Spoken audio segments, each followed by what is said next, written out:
I recently became the victim of my wife's infidelity 2 years ago, and it totally destroyed my family. I'm a 31-year-old male and my wife is a 27-year-old. For this, I will refer to my wife as Deidre and to myself as Dave. We have 2 kids, a daughter age 4 and a son age 2. I'll call them Sammy and Timmy. We got married nearly 6 years ago. I'm not going to get specific about my line of work, but let's just say I have a good job. My wife and I met in her final semester of college, and we got married 13 months later. She followed me to the East Coast, where I worked for 4 years and where our kids were born. Earlier in the year, I was given a promotional opportunity to run one of our offices located within 15 minutes of both our hometowns. Deidre and I were excited to move back home, especially after having kids, and our parents were overjoyed. Both my parents and her mother still live in the area, as does my younger brother. Deidre's dad passed away before I met her. Our families were of course excited to have the 2 of us back home, but were really excited about being able to see their grandkids on the regular.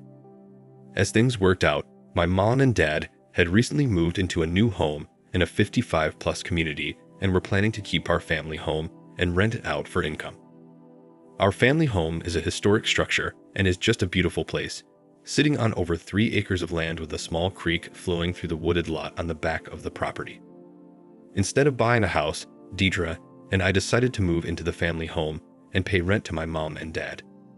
My parents want to keep the home in the family and pass it down to me and my brother, and they'd like us to do the same. My parents and brother didn't want the rent money, but I insisted since my dad recently retired and was counting on the rent money for income. Paying them rent was like paying myself anyway since my parents are leaving everything to me and my little brother. Okay, like I said, this house is very special to my family and my parents treated it with great TLC over the years, but there were a few things that needed done after we moved in. Since it is a historic home, it has unique fixtures and features that require specialization. My parents have been working with a local contracting company for the past 35 years who has done nearly all the major repair work on the house. One of their specialties is working on older homes, and they do a great job. So anyway, after getting a list of projects together, I called them and got an estimate. The owner came out and walked around the house with me. He's a great man and has built a great company. If you look at the reviews for this place online, they've got like an 82% 5-star rating, 16% 4 stars, and that's out of nearly 700 reviews. Most companies like this have review scores that average in the 3 range if they're lucky, so that tells you something about this outfit. A couple weeks after getting the estimate, the company started the repairs. They moved quickly and always had the project area cleaned up at the end of the day. My wife and I were very pleased with their work and professionalism. The work was primarily done by 3 of their craftsmen, but one guy in particular completed most of the projects on our home. Let's call him Brock for this posting. Brock was a very personable and polite guy that was about my age. My daughter referred to Brock as the window man as she saw him through our second-story windows while he was working out on a ladder. All repairs were completed on time, and we were now settled in at the house. My wife and kids loved the place, and I loved my new job. Everything was going well until I had an innocent conversation with my daughter. My wife had gone shopping with her mom and my mom, and I was watching the kids. We were playing out back, and my daughter was running all over the place, and when she got tired, she jumped up on my lap. We were just talking generally, and then out of the blue she looked at me and said, "I saw Mommy napping with the window man." Now, before we go any further, let me state my daughter is a highly gifted child. I know all parents feel that way about their kids, but with her it's true. She is highly gifted. Everyone who meets her immediately recognizes it. Her doctors recognized it, and we had her tested before we moved, and she scored one of the highest scores the clinic had ever seen for a 4-year-old. So I knew what she was telling me was very likely factual, although there was a possibility this could have been something she made up, as she does have a remarkable imagination. I was shocked and asked her to repeat it, and she told me the same thing she just said. I asked her to tell me what happened and how she saw them. She said my wife put Timmy and her down for their afternoon nap. Sammy said Timmy dropped his binky behind his bed and was crying for her to get it, but she couldn't reach it, so she went looking for her mom. I asked her if she called Mommy, and she said no. She said she walked over to our bedroom door and opened it and then called Mommy. I asked her what she saw, and she said Mommy jumped up out of bed with a blanket wrapped around her and ran over and kissed her and then took her by the hand to get the binky and to tuck them back in. I said, "Where did you see the window man?" She said he was lying on Daddy's side of the bed. Hearing this hurt so bad, but I didn't want to show emotion, so I said, "He was?" She said yes. I then asked her what happened next. She said Mommy left their bedroom, and I heard her talking with the window man, and they went outside. I asked her what she did next. Sammy said she got up and looked out the window and saw him driving his truck down the driveway. I gave her a big kiss and thanked her for telling me. She then said something that really broke me. She said Mommy told her to shh, let's keep this our secret, okay? I asked her what she said back to Mommy, and she said, I told Mommy okay. Again, my little girl was smart, and somehow she sensed what she saw wasn't right. Again, I didn't want her to be upset, so I made light of the situation and said, "Thank you so much for telling me. I'm so proud of you. Now this can be our secret, okay?" She said, "Okay, I won't tell Mommy I told you." Then she said, "Daddy, don't tell Mommy I told you." And I told her, "There's no way, this is our secret." I then tickled her to break the mood, and we started laughing and talking about something else. I could tell this secret my wife asked her to keep was really upsetting my daughter, and after telling me, I think she felt relieved.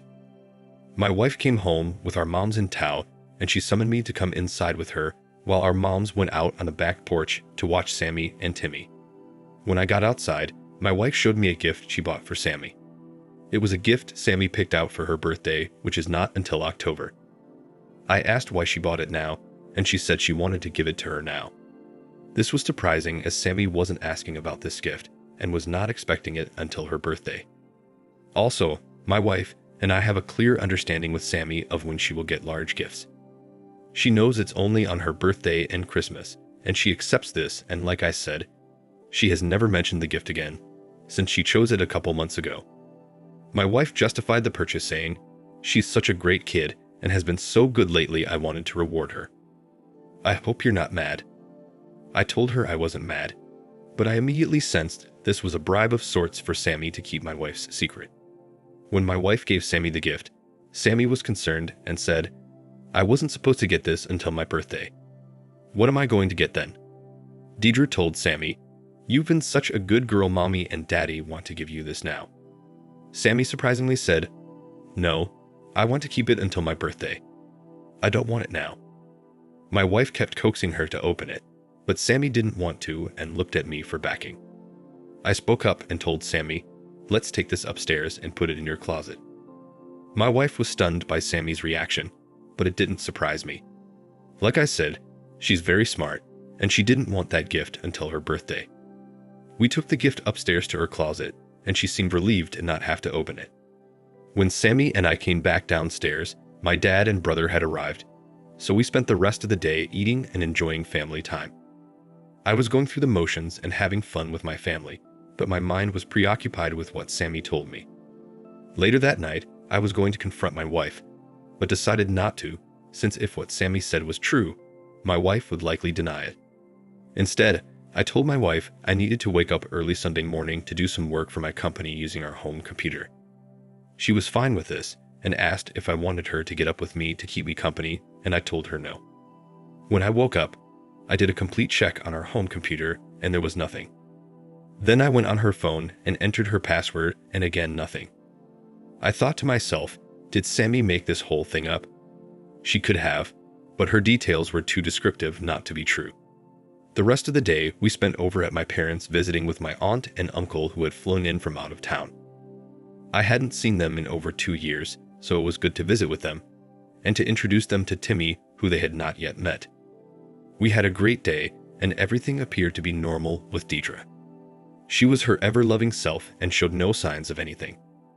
I returned to work on Monday, but the thought of what Sammy told me was still on my mind.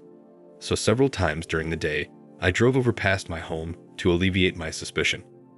I did the same thing on Tuesday and then again on Wednesday. There was nothing, but I just had a strong feeling Sammy was right. I thought of hiring a private investigator, but instead I decided to buy a camera system at Best Buy. I installed the camera system when Deidre and Sammy were out attending an evening event at our local nature center, and I was home watching Timmy. I placed a camera outside near the garage looking down the driveway, a second camera in the living room, and the third camera in our master bedroom. I placed each camera where they could not be seen unless your eyes somehow stumbled upon them. I was concerned, however, that my wife may notice the camera in our bedroom. Though it was up on the crown molding and completely blended in, as our crown molding is white with black trim, it was in sight if you were laying on your back looking straight at it. I turned the system on when I left for work every day and turned it off before I arrived home. Since my wife and kids don't spend much time in the living room, our bedroom, or on the driveway during the day, they did not set the cameras off much. When the cameras are triggered, I receive a text alert. Everything was normal until the following Tuesday at 1:46 p.m. when I got an alert from the driveway unit. When I checked, I saw a truck from the contracting company coming up the drive. I then saw Brock get out, walk up to my front door, open it, and go in. I next got an alert from the living room camera, and there I saw my wife kissing Brock. Worst fears confirmed, Sammy was right. With this, I rushed out to my car and started heading toward my house. On the way, I called my mom and told her what was happening and asked her to meet me at my house as soon as possible.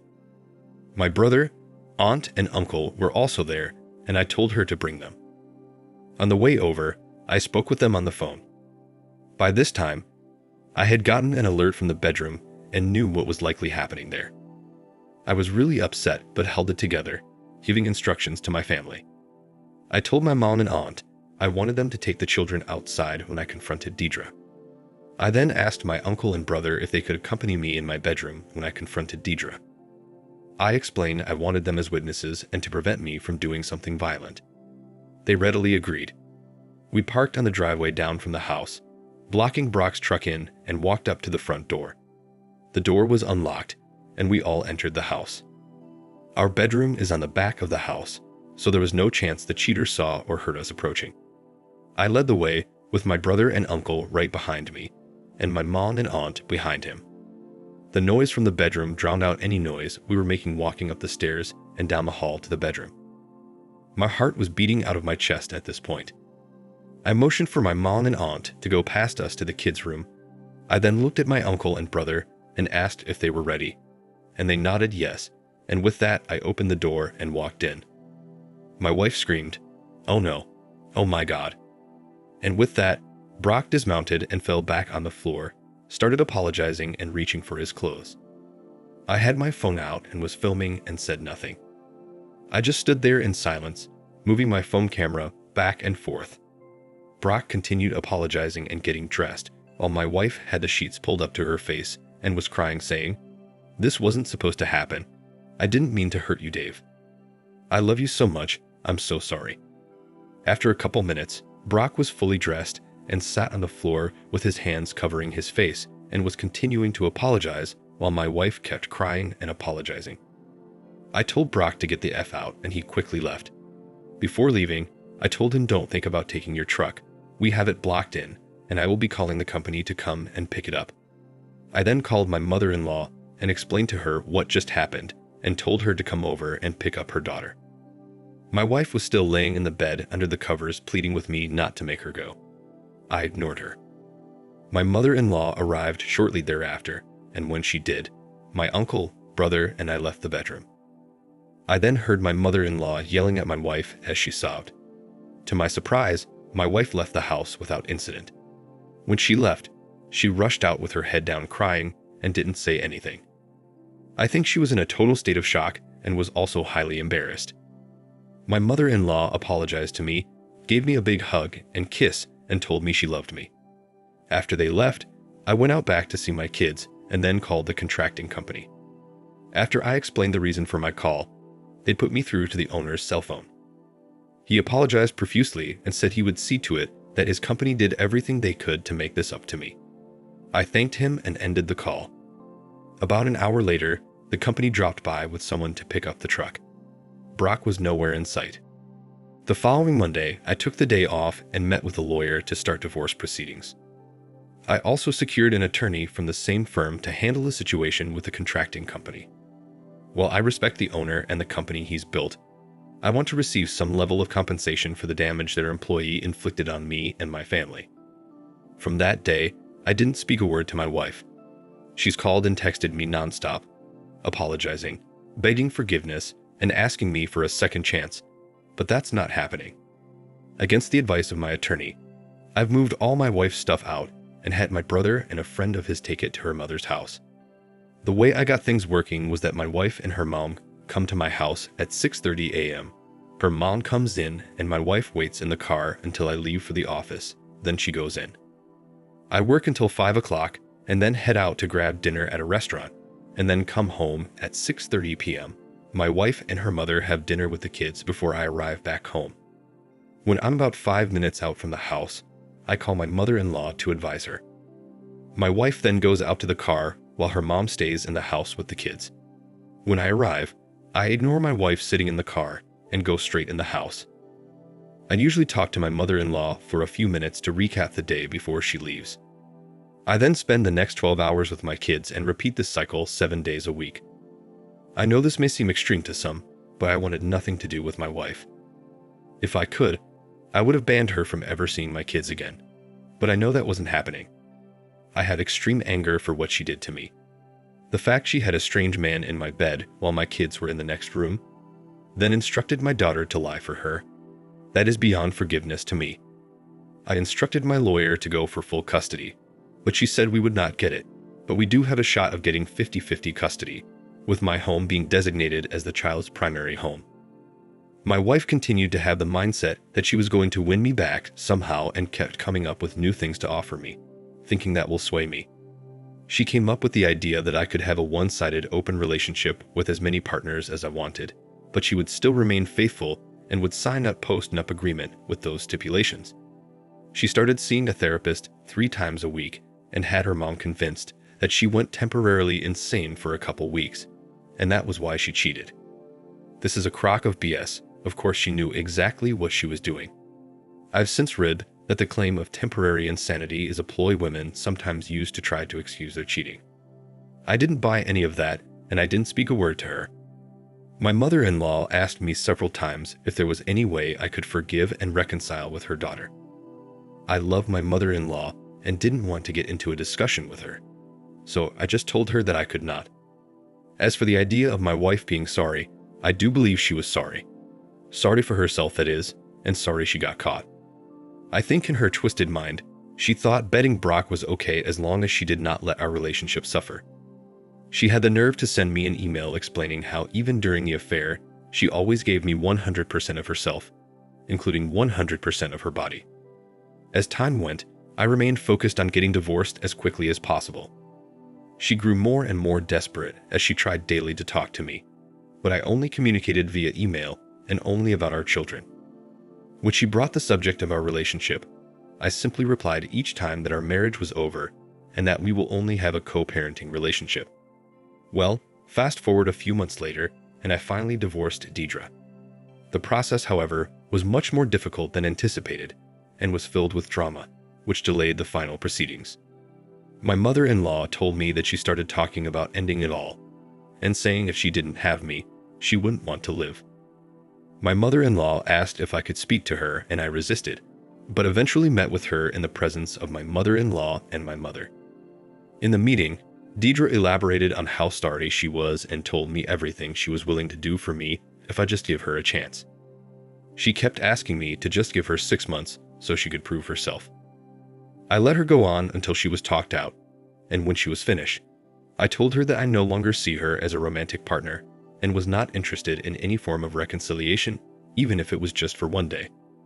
After this meeting, her mom told me she became deeply depressed and stopped going out of the house. In fact, my mother-in-law would come over at 6:30 a.m. when I left for work. She would dress the kids and fix them their breakfast, then take them back to her house to be with Deidre. She said Deidre was withdrawn from them and spent most of the day in her room crying and pining for me. My daughter noticed and asked me why mommy was crying all the time. This was very upsetting to her and to my son Timmy, although he is young enough where he doesn't notice as much.